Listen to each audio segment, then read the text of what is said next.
Today, wages will be lower for longer.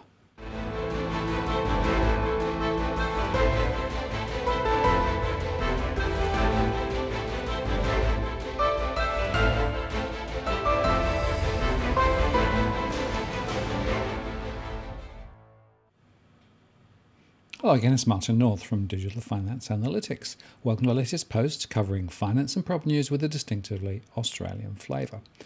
Today, I want to talk about the outlook for wages, and it's going to be using a recent speech that Guy Debelle, Deputy Governor at the RBA, gave recently.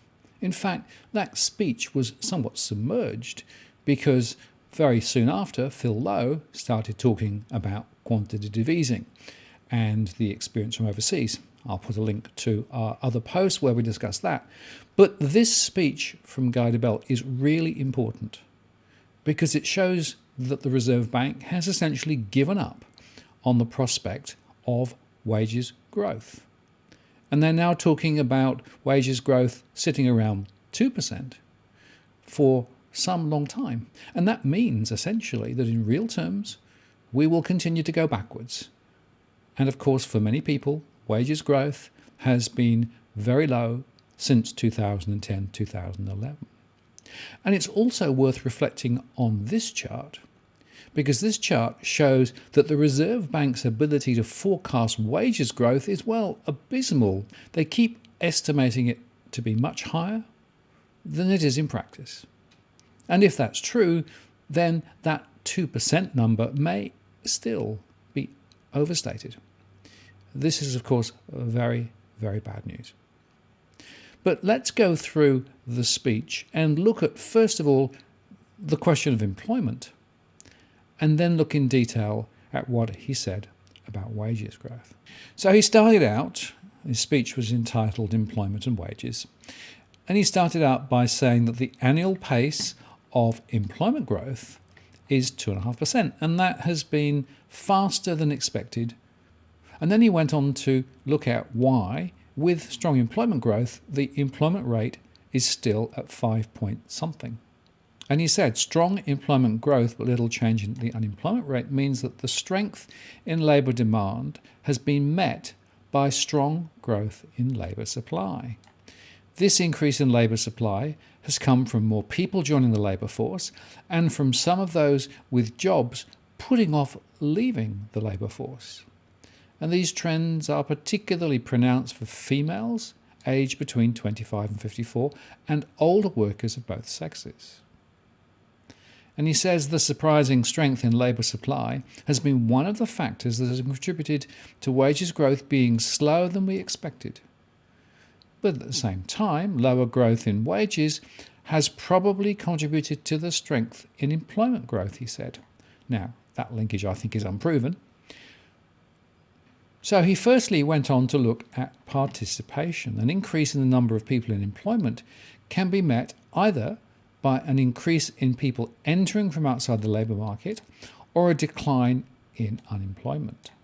The increase in people coming from outside the labour force causing an increase in the participation rate is known as an encouraged worker effect. When economic conditions improve, there is a tendency for people to enter or defer leaving the workforce. Historically, more of the increase in employment has translated into a reduction in the unemployment rate than by a rise in the participation rate. However, the past couple of years, he says, has been unusual. The increase in employment has been met disproportionately by an increase in the number of people participating in the labour force. And that chart shows that.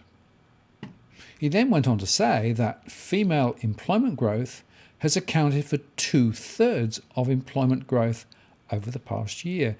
The female participation rate is now at its highest rate, and the gap between the female and male participation is at the narrowest that it's ever been. And in fact, he goes on to say that the female participation rate has steadily increased over recent decades, from 40% in 1970 to 61% in 2019. And by the way, a similar trend is also seen in other advanced economies. Nearly half of employed females work part-time, often to care for children, but over recent decades the participation rate of mothers with dependent children has trended higher, rising by 10 percentage points since the early 2000s to 73%. And over the past decade, the rise in participation has been most pronounced for mothers with children aged between 0 and 4, as the graph shows. Now, of course, that leads to the next question: why is that? Well, he said research suggests the cost and quality of childcare has a significant effect on the labour supply of women. And he cites data from HILDA, that's the Household Income and Data Survey, which shows that the share of households using formal childcare for young children has increased notably in the past decade. However, he says access to childcare places and financial assistance with childcare costs remain very important incentives for females currently outside the labour force. And then he went on to make another very important connection. He said another factor that is linked to higher rates of female participation over recent decades is the increase in the level of mortgage debt of homeowners, as this chart shows. However, he said it's difficult to establish which way causality is going. Are debt levels higher because more households have two incomes and can afford to borrow more? Or does the need to borrow more to afford housing drive the decision to participate more? Or is it the case that the low level of income growth in recent years has meant that households have more debt than they anticipated and need to work longer to pay it down? And he said research to establish causality has usually found some evidence of a causal relationship running from higher debt levels to higher participation. And I have to tell you that that is what I'm seeing in my own surveys, that it is the need to have those larger mortgages because house prices are so high relative to incomes, and the need to service those from flat incomes, which is driving more into the employment market. And then he went on to discuss the rollout of the National Disability Insurance Scheme, which he says may also have encouraged increased participation of female carers. Then he went on to discuss older workers. The share of the Australian population aged between 15 and 64 has continued to decline and is expected to continue to decline. This is due to the ongoing transition of baby boomers into retirement ages. All else, he says, being equal, an ageing population will result in a fall in the supply of labour, since the generation retiring is larger than the generation entering the workforce. But there has been a long-term trend for each cohort to participate more than the previous cohorts did at the same age, and that trend has accelerated recently and more than offset the effect of ageing on its own. So the share of 55-year-olds that are employed is 35% compared with 22% 20 years ago. And he illustrates that cohort effect in the chart. But that, of course, begs the question, why is it that older people are working longer? He says one contributing factor is improved health. People are working longer because they can, both because of their own health and also because the nature of work has changed over the years towards services and away from manual work, which means most people are in less physically demanding jobs. And he said it used to be the case that many older workers would have to choose between working full-time and retiring. From a labour economics point of view, the labour-leisure trade-off has been much more of a choice than it used to be. In the past, it was often an all-or-nothing decision, but as the labour market has become more flexible over recent decades, older workers may be able to reduce their hours but still participate in the labour market. Indeed, around 1/3 of workers aged 55 years and older are working part-time, with over half doing so because they prefer to do so. And the ABS Retirement and Retirement Intention Survey suggests that of people aged 45 and older, around 1/3 of workers intend to cut down from full-time to part-time work as they get older. Now, a sidebar from me, of course, if people are working part-time, then they're not classified as unemployed, even if it's just a few hours. And so that could well be one of the reasons why the unemployment rate is lower than it really is.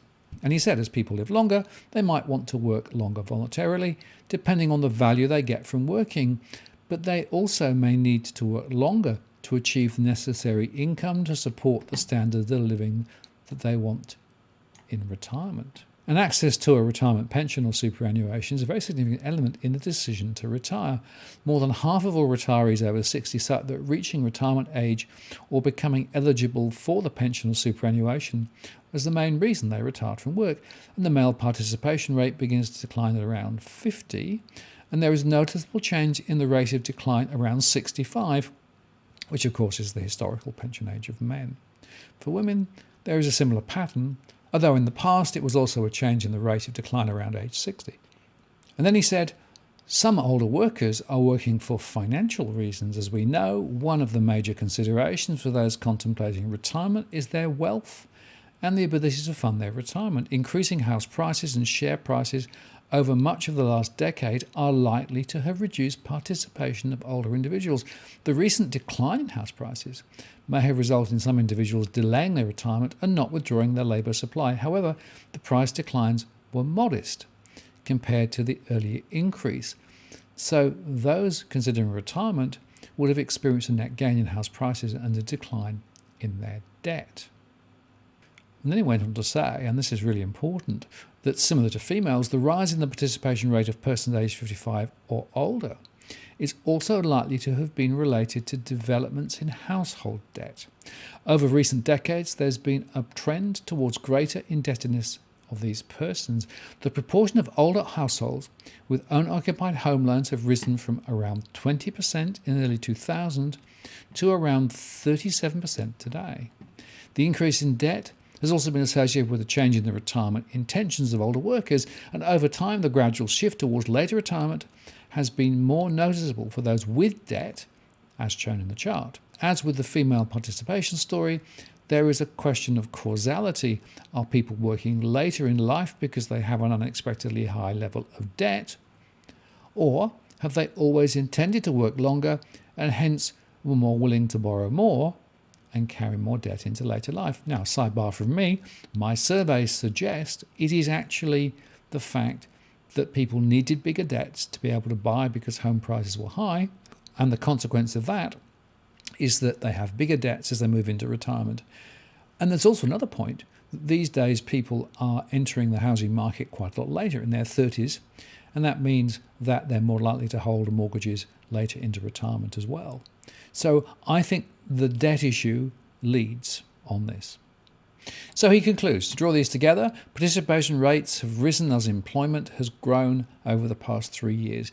This increase in supply has been unexpected, so it is important to try to understand what is driving it, to have some sense of how much further these trends are likely to run. The two major shifts in participation have been among females aged 25 to 54 and older workers. These trends have been there for a while and have been even stronger recently. And then he went on to look at employment and specifically what types of jobs have been created in recent years. He said some have assumed that the jobs that have been created in recent years are lower skilled or lower paid jobs. However, when we break out the occupation level data by skill type or pay level, this is not the case. The stronger growth in employment over the last decade has been in highest skilled, as defined by the ABS, jobs. And there has also been solid growth over the same period in lower skilled jobs. Similarly, the growth in employment has been broadly distributed across the pay spectrum. Now, graph 8 shows the cumulative increase by skill level between the highest and the lowest, and chart 9 shows the cumulative change in terms of earnings levels. And again, both the top and the bottom have grown quite considerably, those in the middle slightly less so. And then he went on to say that another stated view is that much of the job creation in recent years has been in the public sector rather than the private sector. But according to the Labour account data, the number of jobs created in the private sector has far outnumbered the number of jobs created in the public sector, as graph 10 shows. Private sector job creation has been particularly strong in healthcare and education, which is partially, but a long way from entirely due to government spending in these areas, but it has also risen in business services and industries like construction and hospitality. Now, my own view on this is that it's all to do with the bedpan economy, it's all to do with healthcare jobs, it's all to do with aged care, and that has been by far the largest growth area if you look at it on an industry by industry level. And he went on to say that we've also used the micro data to look at the people who have moved into some of these growth areas. For example, the share of employment in the healthcare and social assistance industry has increased from 9 to 13% over the past decade. Those entering or leaving healthcare and social assistance tend to do so from a small number of other industries, such as public administration, support services, education and training, and other services into healthcare and social assistance. Around 10% of people entering employment from outside the labour market are moving into healthcare, while a slightly smaller share moved into this sector from unemployment. A large share of workers between the ages of 55 and 69 work in healthcare and social assistance. And this is likely to be related to individuals delaying retirement. Now, sidebar there, of course, that also creates an issue ahead because 5 or 10 years down the track, we're suddenly going to find a lot of those people will be retiring. And then the question is, will there be sufficient support for those particular low-paid jobs in those industries to provide the health care and aged care that we need? I think that's a very important issue. Now let's turn to wages. So he said, wages growth has declined noticeably since around 2012. As wages growth has fallen, the distribution of wages growth has also become increasingly compressed. This fall in the dispersion of wages growth across jobs mainly reflects a sharp fall in the share of jobs receiving large wage rises. The share of jobs that experience a wage change of more than 4% has fallen from over 1/3 in the late 2000s to less than 10% of jobs in 2018, as Chart 11 shows. Given that firms are also unwilling or unable to reduce wages, this has meant that the vast majority of wage growth observations in the labour market are now tightly clustered in the range of 0 to 4%.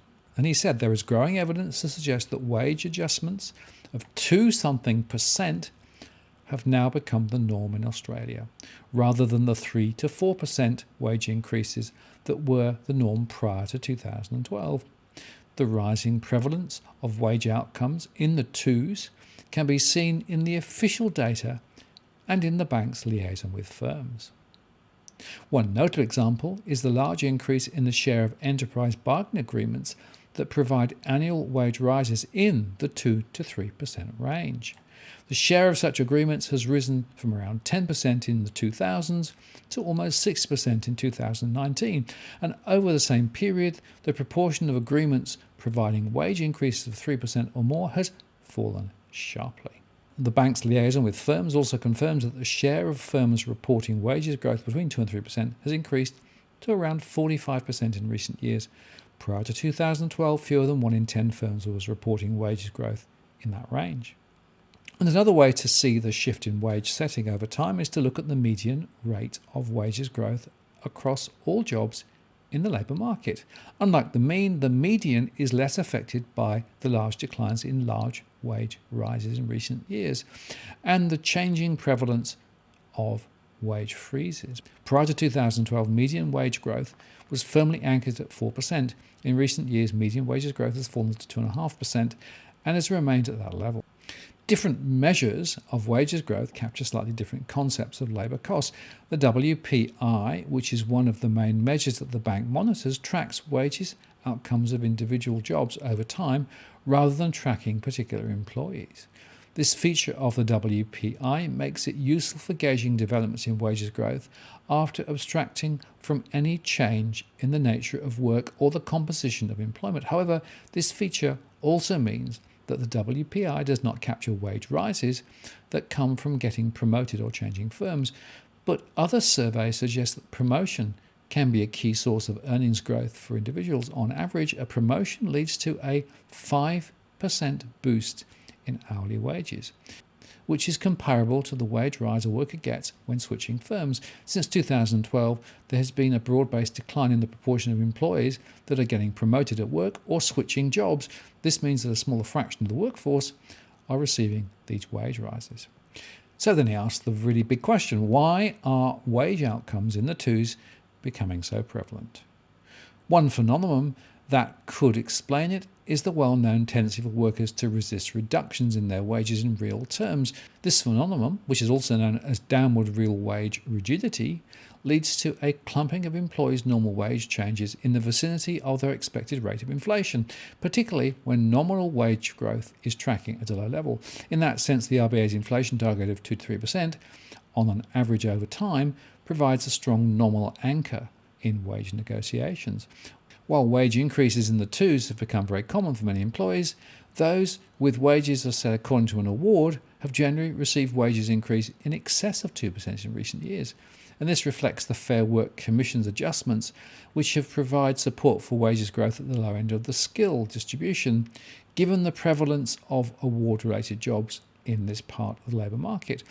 Wages growth for the least skilled jobs has outpaced all other skill groups since around 2013. And this contrasts with the commodity price boom period when wages growth was strongest for the higher skilled jobs. Consistent with this, the ratio of average hourly earnings of award-reliant employees to those of other employees has risen since 2012, largely reversing the falls seen in the earlier period. And then he went on to refer to the recent statement on monetary policy, which provides the bank's latest forecast for the labour market and wages growth. GDP growth is forecast to gradually increase over the next couple of years, which should result in a small decline in the unemployment rate from its current rate of 5.25%. There is always some uncertainty around that central forecast. One of the key sources of uncertainty currently around the outlook for unemployment as well as wages growth is whether labour supply will be as responsive to labour demand as it's been in recent years. That is, will the expected increase in labour demand encourage as much participation as has been recently seen? How much further do some of these drivers of increased participation for older and female workers have to run? And of course, that's a difficult question to answer. And he said the dynamics of participation on employment flows will have an important bearing on wages growth as well as household income growth. The RBA expects wages growth to remain largely unchanged at its current level over the next couple of years. So let's just be clear on that. 2% wage growth, which is going to be close to where inflation is. So no real wages growth for the next 2 years is what the RBA is now saying. Why don't we think wages growth will pick up over the next couple of years? What we know from our liaison program is that the proportion of firms expecting stable wages growth in the year ahead is around 80%, and only around 10% anticipate stronger wages growth. Of those firms expecting stable wages growth, the share reporting wages growth outcomes of 2 to 3% has steadily risen over time. This supports the case that lower wage rises have become the new normal. And then he said, recently there has been a rise in the proportion of new EBAs with a term of 3 years or more. The lower wages growth incorporated in these agreements suggests that wages growth of around 2.5% for EBA-covered employees will persist for longer than in the past. And the more wages growth is entrenched in the twos, the more likely it is that a sustained period of labour market tightness will be necessary to move away from it. At the same time, he says, I don't think there is much risk in the period ahead that aggregate wages growth will move any lower. Well, just remember again how accurately they forecast wages growth in the past. And so he concluded, I have provided an overview of the current state of play in the labour market and the bank's expectation about how it might evolve in the period ahead. I've highlighted some of the key forces that have shaped these developments, in particular the rise in the participation rate of female workers and older workers, and the bank is trying to understand what has been driving these macro developments using some newly available micro data sources. This greater understanding will help inform our outlook for the labour market. The increase in labour supply has meant that the stronger employment outcomes in recent years has not generated the pickup in wages growth that might otherwise have occurred. At the same time, I've highlighted the increased prevalence of wages growth in the twos across the economy. A gradual lift in wages growth would be a welcome development for the workforce and the economy. And it's also needed for inflation to be sustainably within the 2 to 3% target range. Now, I want to just make a few points to close this conversation out. Firstly, I don't think he's adequately understanding the flow of low-paid workers coming overseas, even on short-term visas, firstly. Secondly, the fact that the nature of work has changed substantially, particularly to gig economy jobs, to 0 hours contracts and part-time work, and more households in our surveys are in multiple part-time jobs, which gives them less leverage when it comes to pay rises. And thirdly, this 2% number essentially means that there will be no real growth in incomes in the foreseeable future. And this has a very profound impact on those households with large debts that they're trying to service, because in the early 2000s, wages growth was strong enough to be able to help people get out of difficulty if they got in over their heads. But with this sort of very low wages growth now being projected, it's our expectation that more households will get into and stay into difficulty into the medium term, and that will put pressure on mortgage defaults and on household budgets overall. And the chances are that this in turn will translate to lower household spending, lower retail activity, and therefore lower economic activity. And I must be honest, I think the Reserve Bank's target of an unemployment rate of 4.5% is completely unrealistic. It's more likely ahead that unemployment rate will rise rather than fall, and that will put even more downward pressure on wages growth. So I have to say that at the moment, my expectation is similar to the Reserve Bank's expectation that wages growth will be very low, but I think the reasons for it are somewhat different from those that the RBA are currently considering, which raises the question, do they really understand what's going on? Maybe they should take more account of my surveys, because I think I've probably got a better finger on the pulse. I'm Martin North from Digital Finance Analytics. Many thanks for watching, and I'll see you again next time.